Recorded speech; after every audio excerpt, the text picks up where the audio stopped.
Selamat datang kembali di sesi pendalaman kita. Oke, hari ini kita mau gali lebih dalam satu ide kunci dari buku The Art of Laziness oleh Library Mindset. Hmm, Idenya simple tapi wah sering banget kita lupakan. Jangan menunggu. Sumber kita ya kutipan sama konsep dari buku itu. iya, iya. Yang intinya nantang kita buat berhenti nunda-nunda terus. Oke. Nah, misi kita bareng-barang nih, kita coba bongkar kenapa sih bertindak sekarang itu penting banget. Jauh lebih oke daripada nunggu waktu yang tepat. Waktu yang tepat yang nggak pernah datang ya. Nah, itu dia. Ya mungkin cuma ilusi. Anda pasti pernah kan nunda sesuatu gitu karena ngerasa, aduh belum siap nih, atau waktunya belum pas lah. Sering banget itu. Mari kita lihat kenapa itu bisa jadi semacam jebakan buat kita. Menarik. Ada kutipan bagus nih dari Paulo Coelho di awal buku, langsung nusuk gitu rasanya. Oh iya, gimana bunyinya?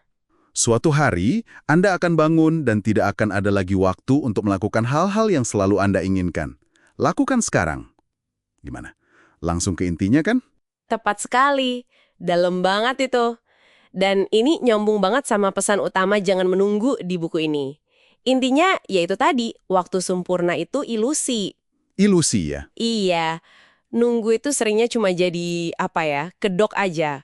Buat nutupin rasa malas atau bahkan rasa takut kita untuk mulai. Takut gagal mungkin ya. Bisa jadi. Nah, penulisnya nekenin banget, tindakan itu sekecil apapun itu satu-satunya cara buat maju. Ada fakta yang jujur aja, bikin saya agak kaget juga di buku ini. Apa tuh? Hidup kita itu rata-rata cuma sekitar 3.700 minggu. Hah? 3.700 minggu? Pendek juga ya kalau dipikir-pikir. Iya kan? Kalau kita lihat dari angka itu, rasanya jadi pengen cepat-cepat ngelakuin sesuatu, nggak nunda lagi. Jadi kayak cambuk gitu.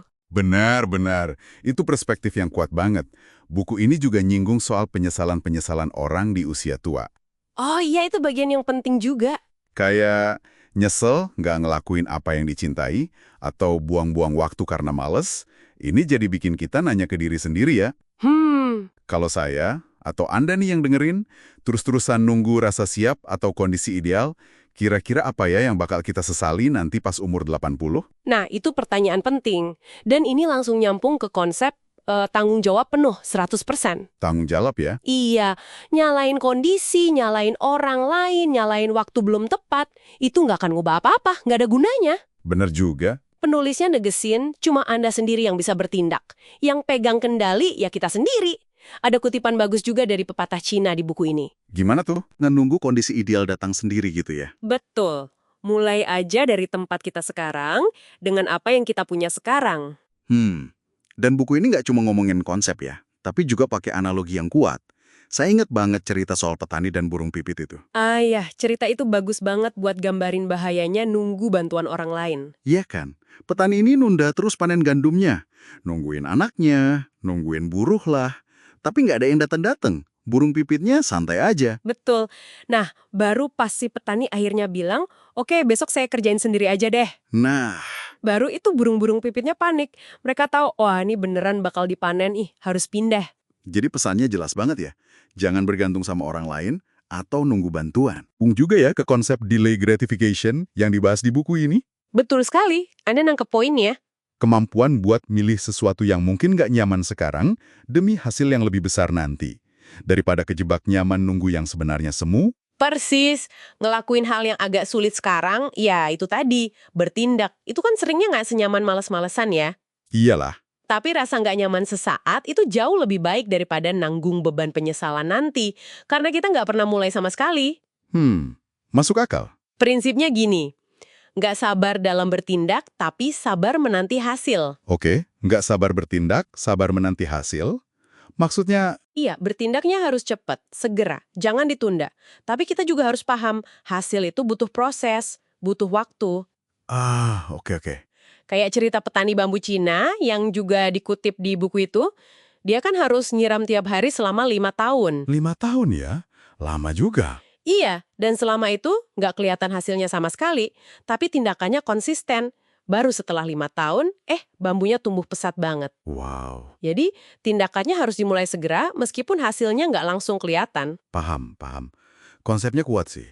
Tapi kadang kita tuh kejebak nunda hal-hal kecil sehari-hari, yang akhirnya numpuk terus bikin malas ngapa-ngapain. Ada tips praktis nggak dari buku ini? Ada.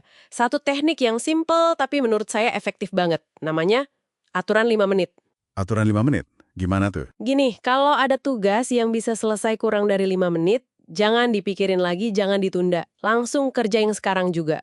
Oh, kayak balas email cepet atau cuci piring 1-2 biji gitu ya? Nah, contohnya kayak gitu. Ini bantu banget biar tugas-tugas kecil nggak numpuk. Kalau udah numpuk kan rasanya berat banget ya, jadi malas semua. Benar banget. Itu bisa jadi pemicu buat nggak ngelakuin apa-apa sama sekali. Iya, jadi ini cara bagus buat bangun momentum. Mulai dari yang kecil-kecil dulu. Oke. Jadi kalau kita rangkum nih pembahasan kita dari The Art of Laziness ini, pesannya cukup lugas ya. Sangat lugas. Ada urgensi yang nyata buat bertindak, udah stop nungguin momen sempurna, stop nungguin motivasi atau inspirasi turun dari langit. Atau nunggu orang lain ya. Nah iya, jangan nunggu orang lain juga. Kuncinya adalah mulai aja sekarang. Pakai apa yang ada, sekecil apapun langkah pertamanya. Betul. Mungkin ini pas banget waktunya buat kita semua, termasuk Anda yang lagi dengerin, buat refleksi sejenak. Coba deh pikirin. Ada nggak sesuatu entah besar atau kecil dalam hidup Anda sekarang yang lagi Anda tunda-tunda? Jelek. Terus coba tanya lagi, kenapa sih ditunda? Apa alasan sebenarnya? Beneran karena waktu? Atau jangan-jangan lebih karena takut, males, atau nunggu disuruh orang lain dulu? Pertanyaan yang bagus buat direnungkan ya. Iya. Nah, sebagai penutup nih, ada satu kutipan lagi dari buku ini yang menurut saya kuat banget. Oke? Hidup yang ingin Anda jalani ada di sisi lain dari kemalasan. Dalam. Jadi, pertanyaan terakhir buat Anda bawa pulang dan renungkan, apa satu tindakan nyata, sekecil apapun itu, yang bisa Anda ambil hari ini? Hari ini ya, bukan besok. Betul. Bukan besok, bukan minggu depan. Hari ini.